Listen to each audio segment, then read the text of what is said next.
रिया office से देर रात घर लौट रही थी। मोबाइल बार बार बज रहा था, लेकिन स्क्रीन पर हमेशा अनकाउंट नंबर ही दिख रहा था। उसने घबरा कर कॉल उठाया। रिया, बस एक बार मेरी बात सुन लो। दूसरी तरफ से एक भारी आवाज़ आई। रिया का दिल धक से रह गया। ये वही आवाज़ थी जिसे वो सालों से सुनना चाहती थी। वो आवाज़ आदित्य की थी, उसका कॉलेज का दोस्त जिसे वो प्यार करती थी। लेकिन आदित्य अचानक बिना बताए कहीं चला गया था और फिर कभी वापस नहीं लौटा। आदित्य, तुम कहाँ हो इतने सालों बाद? रिया की आवाज़ कांप गई। फ़ोन पर सिर्फ हल्की सांसों की आवाज़ आई और फिर लाइन कट गई। अगले दिन ऑफिस में रिया को टेबल पर एक छोटा सा पैकेट मिला, बिना नाम का। अंदर एक पुराना पेन ड्राइव था। पेन ड्राइव में सिर्फ एक वीडियो था। वीडियो में आदित्य बैठा था, बिल्कुल थका हुआ और टूटा हुआ। उसने कहा, अगर तुम ये देख रही हो तो समझ लेना, मैं हमेशा तुम्हें चाहता था, लेकिन मुझे वो सच छिपाना पड़ा जो मेरी ज़िंदगी बर्बाद कर गया। मैं तुम्हारे लायक नहीं था। रिया की आंखों से आंसू बह निकले। वीडियो अचानक रुक गई, लेकिन उसके आखिर में एक फ़ाइल खुली जिसमें सिर्फ एक एड्रेस लिखा था। रिया उसी शाम उस पते पर पहुंची। दरवाज़ा खटखटाया तो अंदर से एक औरत बाहर आई। उसकी गोद में एक छोटा बच्चा था। रिया का दिल थम गया। औरत ने कहा, आप रिया है? आदित्य ने मुझे आपके बारे में बताया था। ये बच्चा आदित्य का ही है, वो आपसे मिलना चाहता था, लेकिन हालात ने उसे रोक दिया। कल ही उसका। रिया ने आगे सुना ही नहीं, उसके हाथ से बैग गिर पड़ा।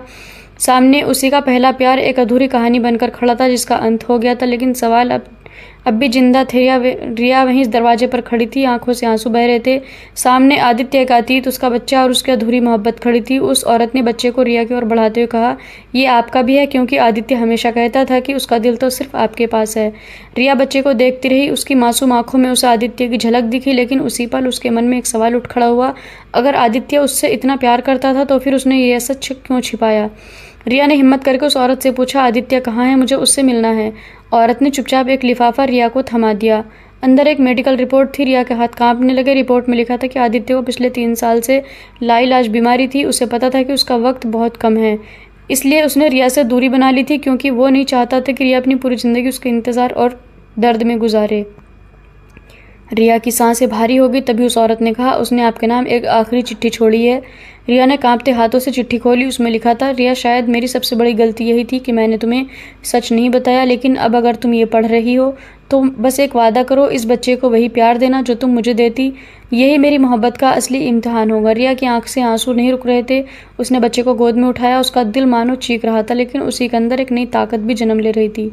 अब उसके सामने 2 रास्ते थे, या तो वो सब छोड़कर पीछे अपनी पुरानी ज़िंदगी जी ले, या फिर आदित्य के नाम अधूरी मोहब्बत को उस बच्चे में पूरा करे। रिया चुपचाप खड़ी थी, लेकिन उसकी आंखों में अब एक अजीब सी चमक थी। उसने बच्चे को सीने से लगाया और धीमी आवाज़ में कहा, ये अधूरी कहानी अब मैं पूरी करूँगी। रिया ने जब बच्चे को सीने से लगाया, उसी पल उसने मन ही मन फैसला कर लिया, वो इस मासूम को अकेला नहीं छोड़ेगी। लेकिन यह फैसला आसान नहीं था। घर लौटते ही उसकी माँ ने सवालों की झड़ी लगा दी।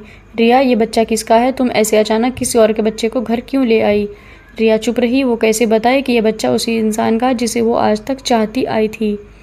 धीरे धीरे मोहल्ले में बातें फैलने लगी। लोग तरह तरह की बातें करने लगे, कहीं रिया का बच्चा तो नहीं, इतनी पढ़ी लिखी होकर भी।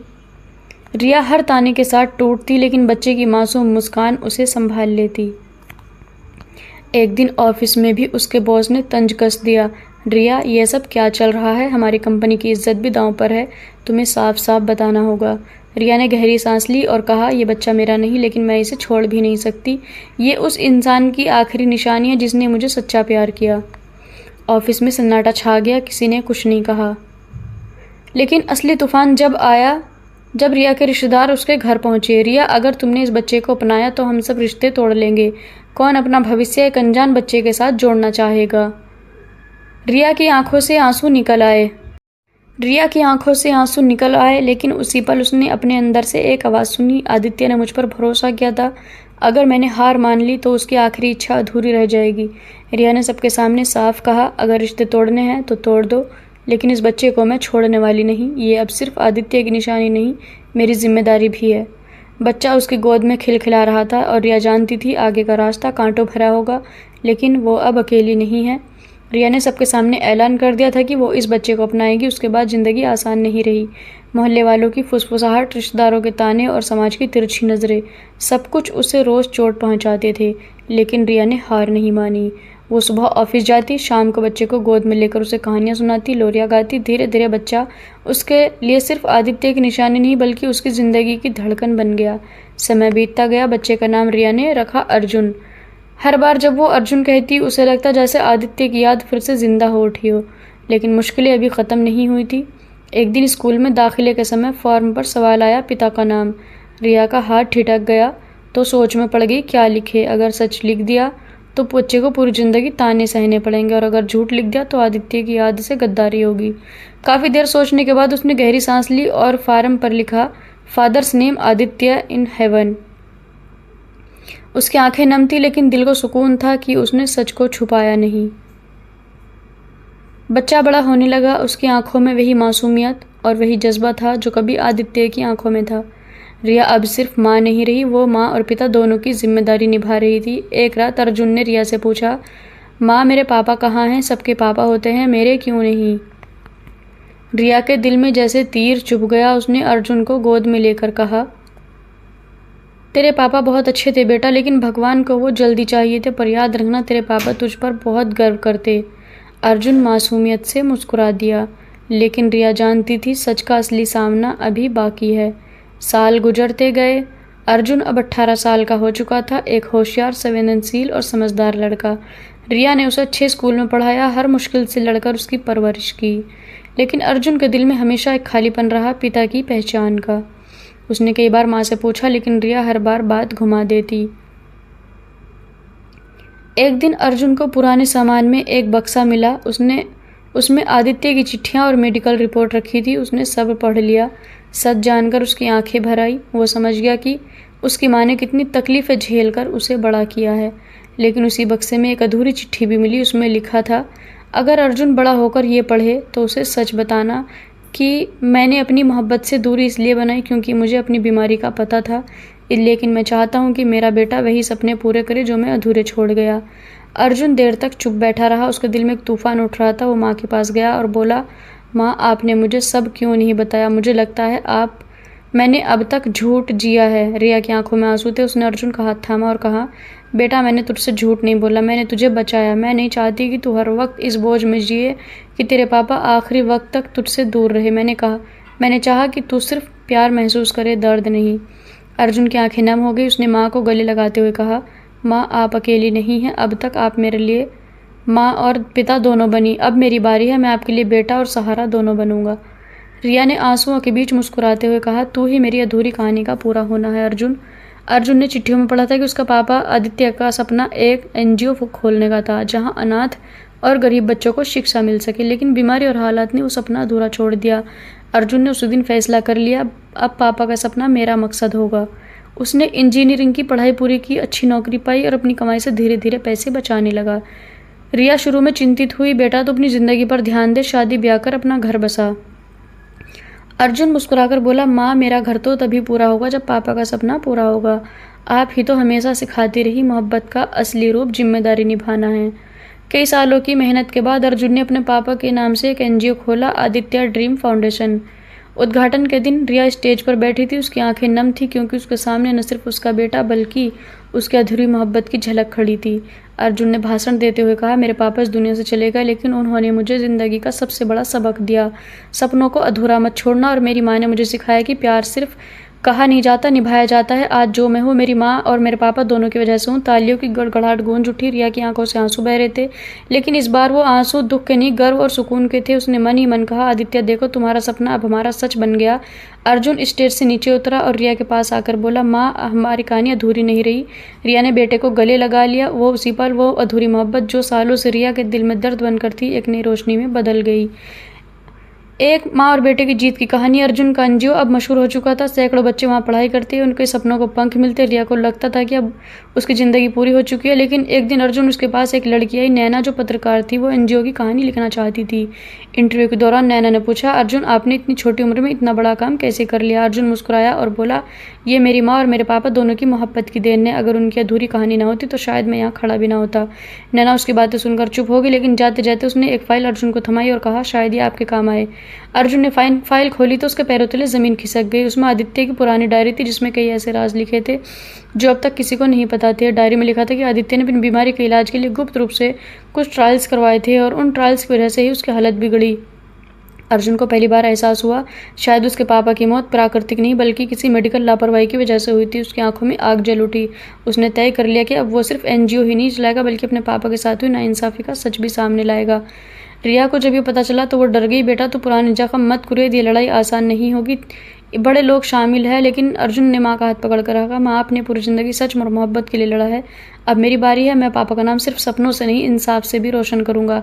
रिया की आंखों में गर्व और डर दोनों थे। उसने धीरे से कहा, ठीक है बेटा, पर याद रखना यह रास्ता तुम्हें बहुत दर्द देगा। अर्जुन ने दृढ़ नज़र से कहा, माँ, दर्द तो हमारी कहानी की पहचान है, लेकिन अब ये कहानी सिर्फ अधूरी नहीं रहेगी बल्कि इंसाफ के साथ पूरी होगी।